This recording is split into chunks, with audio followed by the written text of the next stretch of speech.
Okay. You might be thinking, Evie, you are crazy having an iced coffee in winter. It's freezing outside. But I just did legs at the gym, hence why I'm still a bit flushed. I have had a shower.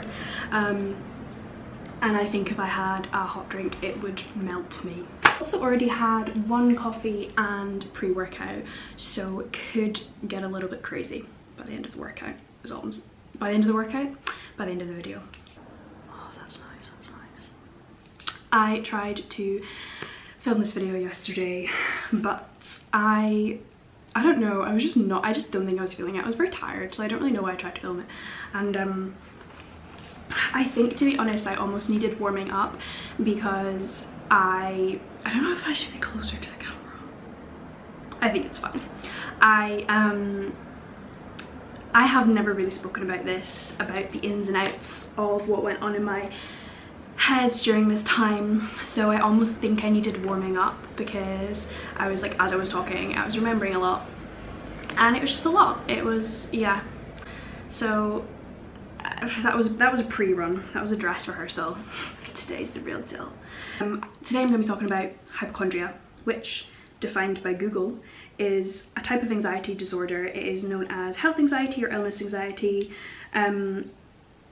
People who experience hypochondria get very worried that they are seriously ill or they're about to become seriously ill. I first started experiencing symptoms of hypochondria in 2019. This was also before I experienced any kind of depression. Up until 2019, I would have been, I would have been 16, so I was 16. I had never experienced depression to my knowledge, but I had experienced anxiety. I've experienced anxiety since I was probably like 4, like as long as I can remember. So I'd only ever had anxiety. But I was aware of depression, and I was aware that like anxiety and depression often go hand in hand, but I'd never personally experienced it. I've also got my notes again, just that's why I'm looking down to make sure. Obviously I was always an anxious kid. Like I've always worried, I used to worry when my mum cleaned the bathroom. I used to worry about like if she used bleach. I was worried that like the chemicals would kill me, like to quite a severe extent. Yeah, I was just quite scared of death, and I would just like quite off, like I feel like anxiety comes hand in hand in being quite easily scared. So I was like, you know, I would worry about things like that, that they would harm me, that they would hurt me. So in 2019 I studied, for the start of 2019 I studied for my hires. In Scotland, your hires are the exams that get you into uni. Like that's basically what a lot of the universities base it on. So there's almost this big build up like throughout high school that it's like that's what you need to worry about. So it'd literally been a build up for years, and that is all I was just like, I need to get straight A's, like I want to go to the top universities. I don't actually know if I knew where I wanted to go, but I knew that like a lot of the top ones do want like straight A's, but not really anymore. Like I had got straight A's the previous year for my national 5s, which are just kind of like, I think they're kind of like GCSEs, but like they don't really matter. No one really looks at your national 5s. So I was putting immense pressure on myself, and I always put pressure on myself at school. Like I really wanted to do well. Essentially for 3 months studied 7 hours a day, you know, like on the weekends, after school, did not go outside. I literally did not walk, no exercise. I probably wasn't sleeping. Like I was just unbelievably obsessed by this because, as I've mentioned, I have a very obsessive brain, and my brain likes to, you know, my entire life, like kind of, if I didn't have anything to worry about, I would just then focus on exactly, that was my thing I could worry about, I could focus on, I could hyperfixate on. When I was revising, I became so unbelievably numb, and obviously like my mom was literally like, you're gonna make yourself ill because this is so unhealthy, you know, she was like, it's not worth it, all that. And I was like, no, I just need to get through, I just need to get to May and then I'll be done.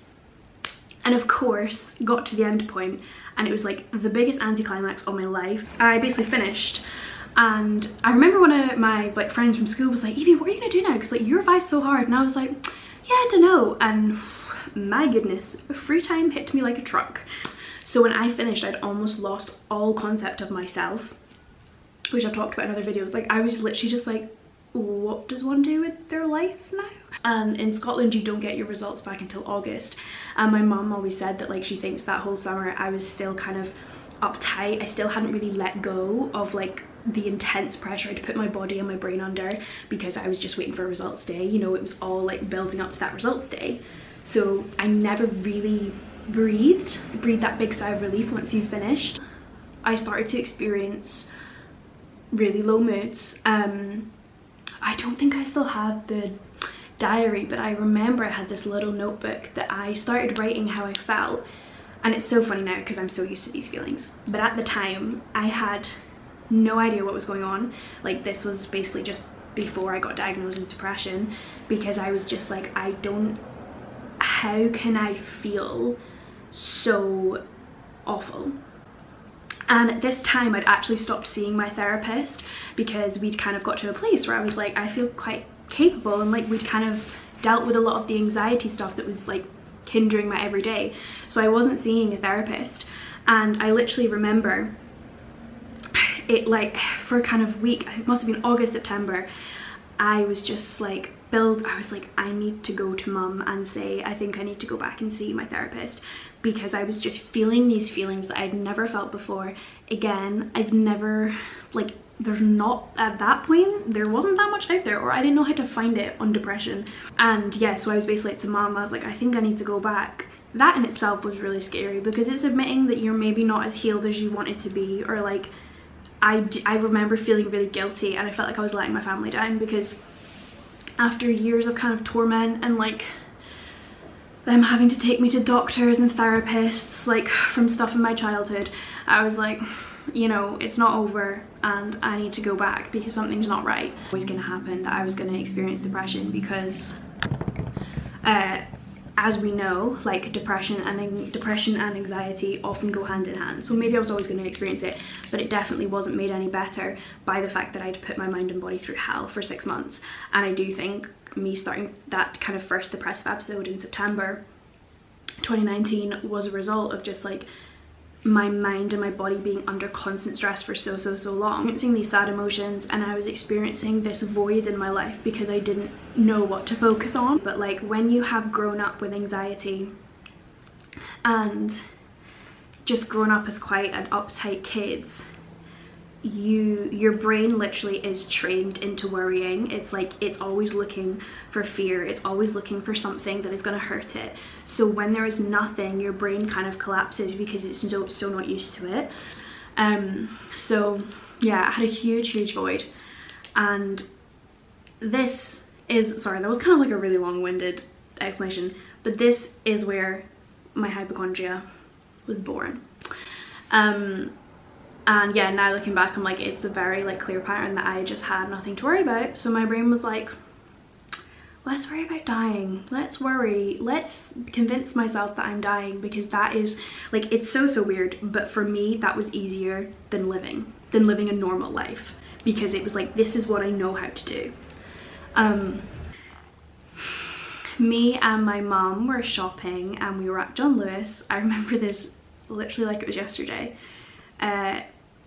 Yeah, she was up at the till and I was like by the perfumes. We'd had a really nice day because it was like, oh, post exams, you know, exam results. Like, this was in September. I also want to preface that around this time I remember that cancer was very prominent in my life. There was just several people around me who, you know, had family members with cancer, who had cancer themselves. Like my climbing coach, who I had known for like 7 years at this point, had just been diagnosed with leukemia. So it was very prominent in my mind. Another boy that I climbed with had also had a tumour. So yeah, it was kind of very around me. And so we were in John Lewis and I was at the perfumes and I think I was just like scratching my head and I thought I felt a lump. Now we know it was my skull, but me kind of in this voided state, you know, imagining these little kind of anxiety demons, like they're looking for something to clutch onto. It's literally like one split second can change everything, because genuinely I was going like this and I was just like, I don't think that should be there. Like, I don't think my head should be like this. And in that instant, that was me. Like, I was just like, okay, I think this is wrong. I think I might need to get this checked out. And I remember my mood changed for the rest of the day. I didn't say anything to my mum, but I was just going over and over in my head, and I would stand in the shower and I would literally like go like this, and I was like, oh my goodness, like I just don't know. So this was like on the Saturday or Sunday, and then it's actually crazy, this was 4 years ago, but I just know it exactly. And then 4 days later, on the Tuesday morning at school, I had a headache. Not out of the blue for me, like I often get headaches. Having it in school, and I was just, oh, it's a bit annoying, but like usually whenever I have headaches, I will go to sleep and wake up and feel brand new. Woke up on Wednesday and it was still there, and I was like, it's a bit weird, like this, I never have headaches for this long, like this is so odd. And then literally by like the Friday, it was still there. It was just this like dull ache in my head. And of course I had been onto Googling my symptoms. Never do this. I never do this anymore, because as a hypochondriac, that's literally the worst thing you can do. You think you're gonna reassure yourself? You're not. So don't do that. But of course, I didn't know this at the time. So I was Googling away, and of course, Google is like, you're dying. There's like, you know, you've got a brain tumor, sign of a brain tumor, gives you all the symptoms. And I was just like, okay, I think I have a brain tumor.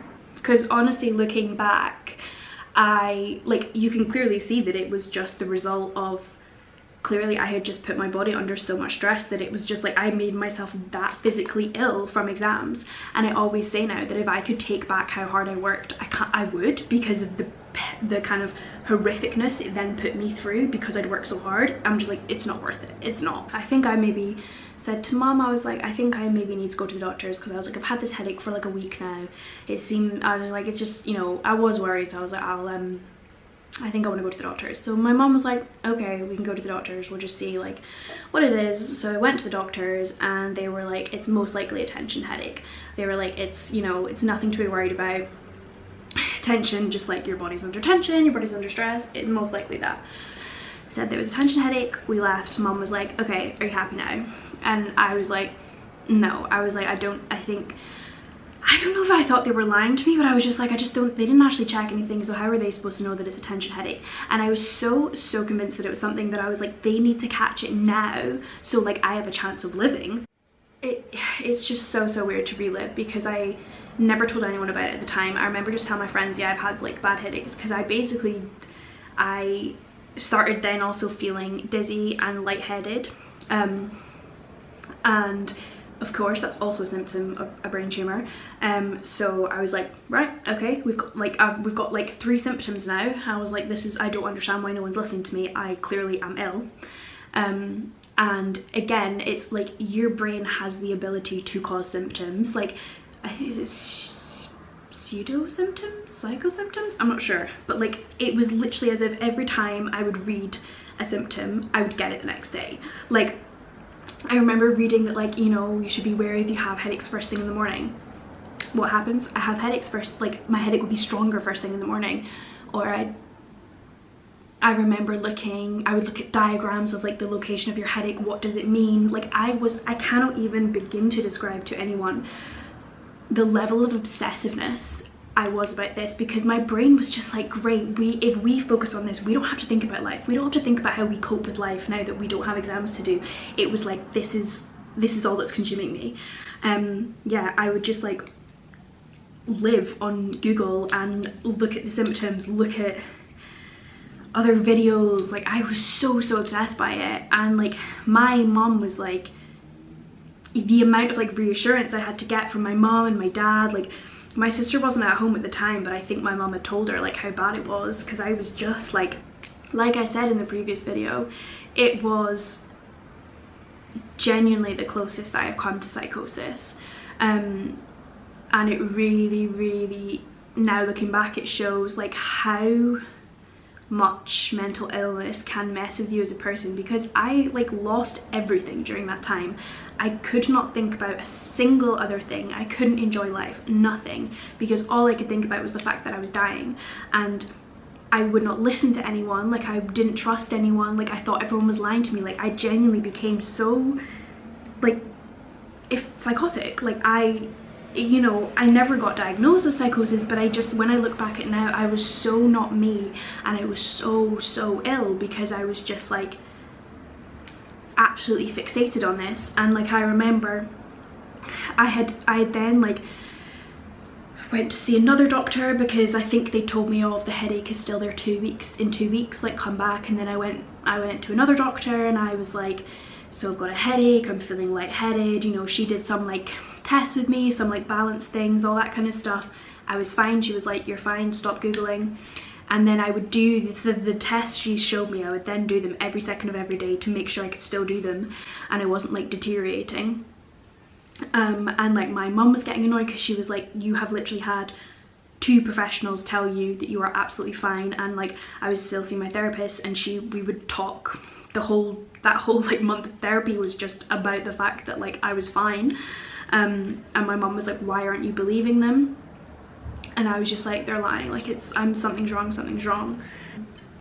And I remember then my mum was like, why don't you go and get your eyes tested, because like your eyes can reveal so much about your brain. If you have headaches and like lightheadedness, etc., they do often test your eyes to see if it's something to do with them. And I remember my dad took me, and my dad was like, if there is something in your brain, if you have got a tumour, they will know because you can tell through your eyes. And I remember sitting there and I was just like, this is the moment where everything changes. And you know, like I was like, my fate is about to be changed forever. And I can't even tell you how convinced I was. Like there was no like, oh maybe I'm ill. It was like, I am dying and someone needs to help me.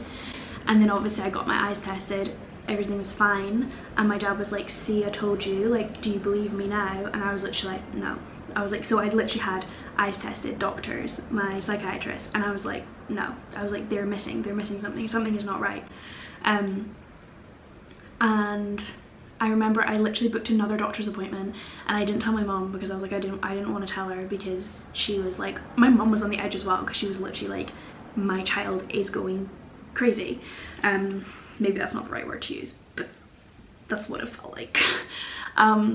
Yeah, so I like booked a doctor's appointment, didn't tell my mom, and like the exact same thing happened again. Like she was like, you're literally fine. And I was just like, I need to be checked. Like I was like, I want someone to like check my brain and like do an MRI or something. And she was basically just like, I can't send you that because you don't tick the boxes. And they were literally explaining to me how, you know, a serious illness diagnosis works. And like I was just like, I don't believe you, like why are you lying to me? And basically in my head, because I remember my therapist being like, what will make you believe that you are not ill and you're not dying? And I was like, if I get like an actual scan of my brain and they see that there's nothing there, there's no tumour, nothing. And I was genuinely considering going private. Like I'd looked at like how much it would cost and all that kind of stuff, because I was just like, I can't rest, I can't do this. I didn't go to school for like a month, like on and off. I went in some days, I didn't go in others. Okay, so yeah, I basically didn't really go into school a lot for that month because I couldn't concentrate on anything, because I was just like, I'm dying, like what's the point? Like if I'm not going to be here, then why am I studying for these like exams? Because you still have exams in 6th year. I remember like my mum had to be at home with me basically. Like my mum had a job, but like she basically had to be at home with me because I like couldn't be left alone, because I would literally just spiral and bawl my eyes out and like would just Google things. And like I was so unstable. You know, my mum was so good and so reassuring, but 100% I can understand it got to a point where she was just like, she had to give me tough love, and you know, she was like, you're literally fine. And yeah, I remember I was in a therapy session and my therapist was like, where do you see yourself like at Christmas? And I was like, honestly? And she was like, yeah. And I was like, dead. And I remember I went to like a travel agent's to look at like 6th year holidays, you know, like a girl's holiday. And me and my friends were talking about it, and I was just like, yeah, just like don't think I'll be able to go on it. And like I didn't tell, like they were like, oh okay, and I was like, yeah, I can't really talk about it, but I was like, I don't think I'm gonna be able to go on it, because I thought I'd be dead, because I was literally like, I'm not going to pay for something when I'm not going to be here. I just can't, you know, I was just so unbelievably like set on the fact that I was dying and no one was listening. I remember I literally like bet my parents money, like, because it's almost like I needed to be validated. Like, and I remember like my mum was, I think maybe it was my dad, like he was like, do you want me to tell you that you do have a brain tumor? Like, is that gonna make you feel better? Like it really like broke apart my family for that like period, because like they were just like, we don't know what to do with you, because you won't listen to anyone. You've literally seen multiple professionals, you've been to the eye doctors, you've been to psychiatrists, like why are you not listening? And like I don't really remember much else from that period of time, because again, when you are so fixated and down this whole nothing else matters, like nothing felt real, because this was the only thing that I was consumed by. It was almost like an addiction. It was an obsession. Like I was like, this is fueling me. And I remember my uncle, who lives in England, like was up, and I literally didn't even see him. I remember just saying to my mom, like, can you just tell him I'm ill? And I was just lying in bed bawling my eyes out because I was like, I'm dying. And I remember like I thought my vision was going as well. And I remember my mom used to do like pottery classes, and it was like a Tuesday night, and she was like, right, just come with me. She was like, you need to like just do something to distract yourself. You know, nothing was working in terms of distraction, because that's all I could think about. And I literally remember feeling like, you know, I was 16, but I remember feeling like an absolute 5-year-old, because she was literally like, you know, to this like teacher, like, is it okay if my daughter just sits in, because like she's like unbelievably ill. Like it's like you glaze over. It's genuinely like I wasn't a real person. And I remember like I didn't tell anyone in my life. I still haven't really talked about this time to anyone, because I was so embarrassed, and I was so like, it's so weird, because I was like, they won't believe me. But it's like I was so in deep belief myself that I don't even know. You know, I still had my headache, like I still like, but I think it just became so much more than that. It just became not even about the symptoms, it was just the fact that I was like obsessed by this. I specifically remember me and my mum were in the car, and you know, it had caused so many fights between me and my mum, because she was so frustrated with me, as she should have been. And I remember we're in the car, and my mum was just like, you know, deadly serious, like, I'm going to have to take you to a psychiatric hospital if you don't stop this, because she was honestly at a loss. And I look back and I'm like, I would have sent me there, because I was just so unbelievably unwell and not listening to anyone or anything.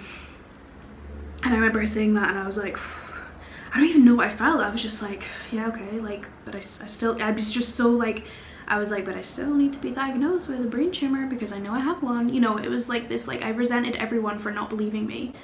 And to be honest, the kind of end of that period, like I don't really understand, I don't really know how it ended, but I remember I got my bloods done, and they were basically like, you are quite like low on iron, you're like borderline anemic.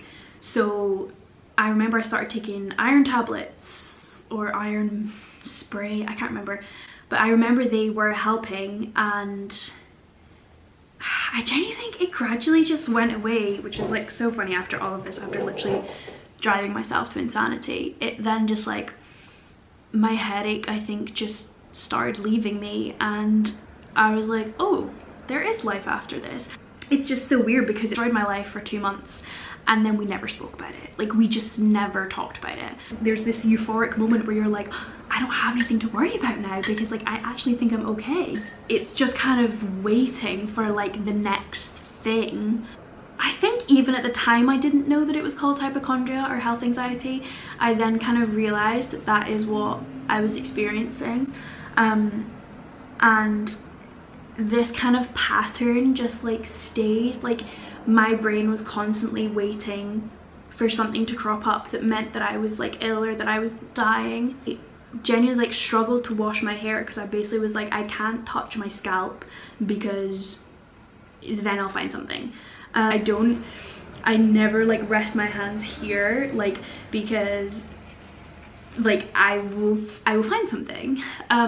It genuinely turns you into this absolutely obsessive person of yourself, because like I remember like I would like ask my mum if I could feel her skull to make sure it was the same, and you become so entranced by it. Like I was doing crazy things. I was literally doing crazy and I think like this is so like important about mental illness, because like I was saying that I watched Black Swan the other day, the film. It really depicts that, the fact that mental illness literally controls you. It turns you into someone you're not, and it's like a disease of the brain, because you will do things that normally you would never do.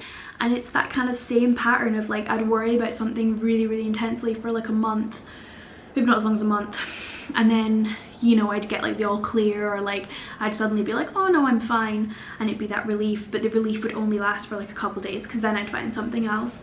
And I would go to the doctors all the time. Like I just needed someone to tell me that I was fine, like reassurance, because I didn't trust myself.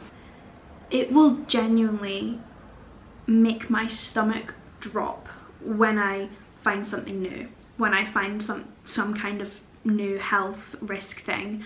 I can feel my whole body change, and I'm like, here we go again. Like I have such trauma from that period of time that it just like, and it's so, you know, I think my health anxiety, like I'm terrified of my health anxiety, because it turned me into a monster. I remember in first year there was one night where I just absolutely spiraled, because I was in the shower and I thought I felt a lump on my neck, and that's what I mean. It like, it takes seconds, and I just absolutely spiraled. I started bawling my eyes out, and because I was just like, I can't do this again. I can't. Turns you into the most weakest, vulnerable person. Like I just felt so vulnerable, and I felt so like I would just not wish this on anybody.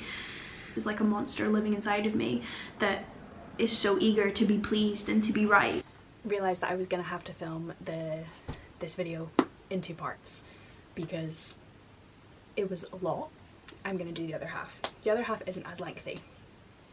The period that I've just talked about was the like absolute peak worst of my hypochondria. So yeah, I had kind of that in the period of time after I had a lot of scares.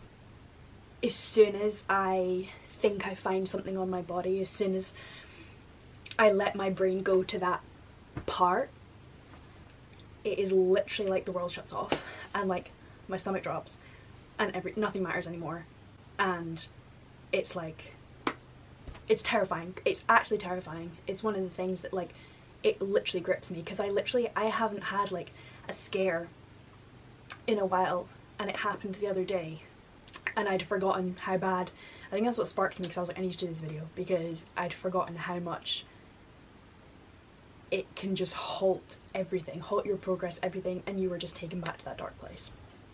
I specifically remember the time I found something on my neck, which wasn't anything, and I remember, yeah, that I that was one of the times where I was just like, this is soul destroying. Like this is quite literally soul destroying, and I've never heard anyone talk about it. So I remember I just felt so alone, because I was like, how do you describe to someone that I now can't think of anything else apart from the fact that I'm dying, and no one is soothing me, like nothing is soothing me.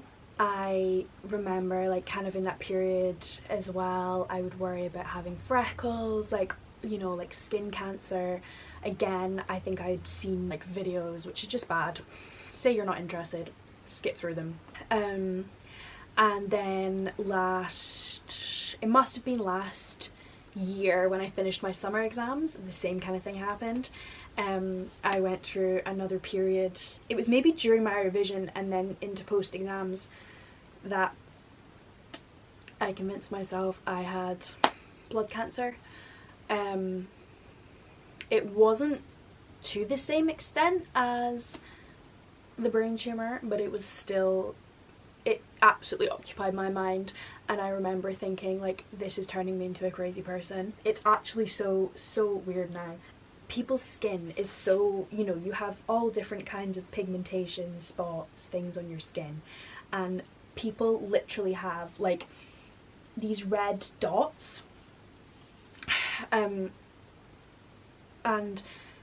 it's normal, but I just suddenly noticed them one day, and I think I was in like bright lighting, and I was just like, why is there red dots all over me?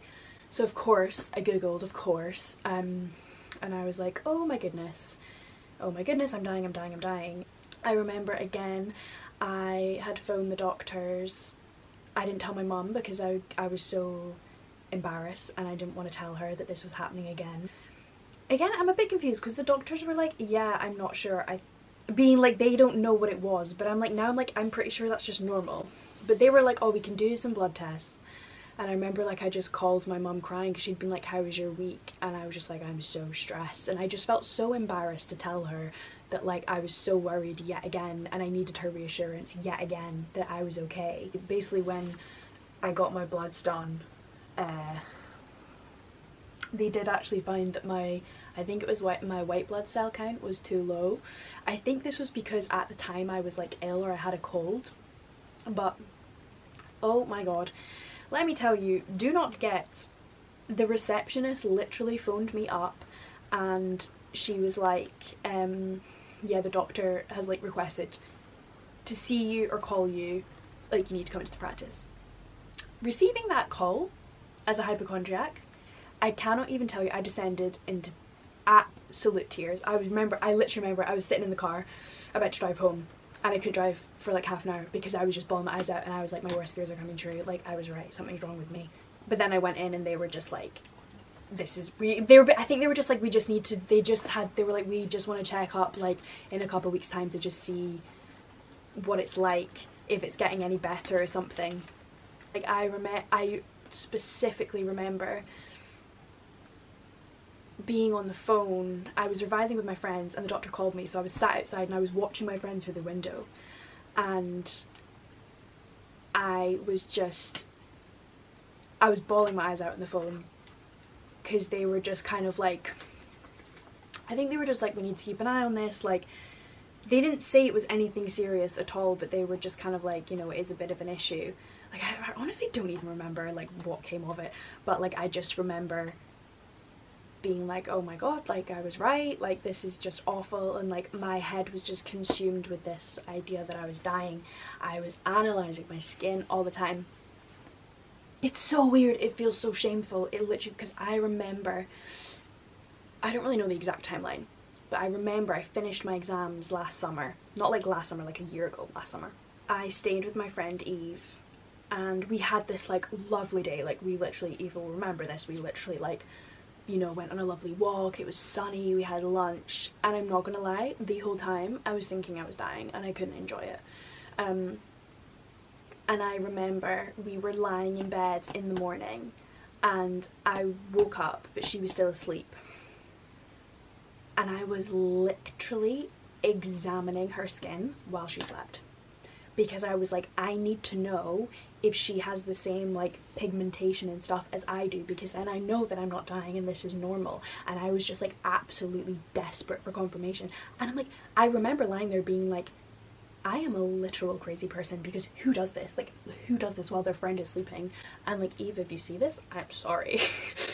But this is what I mean, it literally, health anxiety just turns you into this irrational, like nothing else matters. And the fact that I was literally like, I'm pretty sure I got like my torch out, like I was like, I need to know. And then even when I literally saw that she had some pigmentation like I did, I was like, no, it can't be it. And I then remember like I'd convinced myself, I was like, okay, I'm dying. And I remember I like got the tube back to get the train home to Edinburgh, and I had to put my sunglasses on because I was just absolutely bawling my eyes out on the tube, or the subway, I can't remember what they call it in Glasgow. Is it the subway? I think it's the subway. Yeah, London's tube. But I was bawling my eyes out because I was just like, I'm dying. And I was also just like, this is making me crazy. Like, how will I ever detach from this? Because this is literally turning me into someone who is just not okay, like really actually ill in the head. It's really, really hard to explain, and I've genuinely never really talked about this with anybody because I think I don't know why, but it's something that it's probably the thing I'm most like ashamed of. Not ashamed, but like I had never heard anyone talk about it. And one of my friends I met at uni, she kind of struggles the same thing, and I remember we were talking about it and I was like, oh my gosh, okay, I'm not alone. Like, someone else does feel like this, but I just think it's really not talked about, especially during the time that I had like the worst bits of it. Like, I was actually talking to my best friend Eva last night about it, because I was saying how I was filming a video on it, and I was like, I've not even really spoke to, like, Eva knows every single thing about me, but I was like, I didn't even really speak to you about it. I just told everyone, you know, I had headaches. I was so embarrassed, because if you tell, like, I don't know, imagine your friend telling you that, you'd be like, stop being so stupid, like, you're literally fine. But it is literally like an illness of the brain. It's like if there was a monster in your brain and nothing else matters, and no one, because I felt like a little kid. I literally felt like I'd gone back in time and I was unable to, like, pick apart the truths of the world. I just can't explain how much I genuinely think I was, like, entering psychosis. And it has pushed me to those brinks multiple times. It has definitely got better with time. Like, I think as I mature, as I go through my healing journey, like, I'm getting better at reasoning with myself and that kind of thing. But I also know that if I am in a vulnerable state, if I'm feeling low, if I am just feeling stressed, if I am revising, like, I know that is when they will be able to come in. So that's kind of, I really have to protect myself during that time, because I know that it will be so much easier to just let those worries overtake me. Because I've always found that, like, if I'm feeling low, then anxiety gets, like, everything, it's like a knock-on effect, everything else gets worse because I don't have energy to fight anything. I've done a lot of work with my therapist about it, and I think especially during that time I remember saying, like, it's always been in my head that I wasn't going to live a long life, and I think I felt like I was on a timer, and I think that's part of the reason why I became so obsessed with this, like, something must be wrong, because again, it was kind of that, like, I was starting to experience life without huge eating issues, without huge anxiety, huge depression, you know, without revising for my exams anymore. I was starting to, like, do normal life, which I had never done before. So it was kind of like, well, this wasn't in the plan. This just wasn't, this was never meant to happen. I was never meant to live this long. And especially when you are told at 10 years old that, like, you're gonna die and you're not gonna live, I feel that that's just sort of for another day, but I feel like that becomes ingrained in you. And then because I then struggled with depression and all that, it was just, like, never, like, I'm not gonna live long, I'm not, and I just genuinely felt like my time was nearly up and something had to come and get me. And I remember doing a lot of work with my therapist about that, and kind of realising that I do deserve a life, and I deserve to be here, and I deserve a happy life. Something that I'm still working on. It's, as I said, like, I literally had a scare the other day, but I think I'm, with all kind of anxieties and stuff, I'm better at handling it now. I know what to tell myself, I know to distract myself, but I still, to this day, I never really, like, touch my own body. Like, I don't know, even if if you were to kind of just let me doing this, or, like, kind of just, like, do it, I never really do that, never, because I'm too scared. Which is maybe going to be bad, because, like, you should keep an eye on your body, but I literally can't do that to myself, because I know that I will find something and I will make it into a bigger thing. So, like, I really don't really, like, examine anything.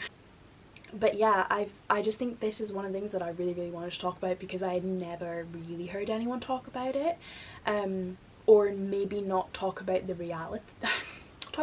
But I think it's, like, it's easier for me to talk about it now. But if you had seen me during this time, it was terrifying, because it was literally like someone had taken over me, and, like, no one knew what to do, because I wasn't myself. And it's that, like, this thing about how mental illness controls you and turns you into a monster. It wasn't my fault. I was just really, really ill, and I just didn't really know what I was doing.